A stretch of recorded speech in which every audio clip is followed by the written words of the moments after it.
15 minute का result. हाँ भाई, हाँ बेटा हमारे आने चाहिए, आप रहेंगे। हाँ बेटा, आपकी मम्मी को कितने दिन से प्रॉब्लम है?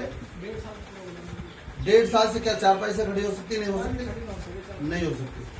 क्या हाथ की हरकत कर सके? नहीं कर सके। तो वैसे इस मम्मी को जो मुझे अभी मालूम हुआ, बचपन में पैरालाइज हुआ था। ओके, अभी मुझे आए कितनी देर हुई? 10 मिनट।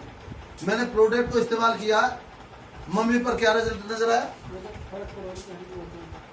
ओके, क्या फर्क महसूस है?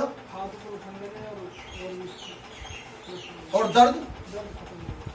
साथियों, जो भी मेरे देश में आवाज सुन रहे हैं, अब मैं पेशेंट से आपकी बात कराता हूँ।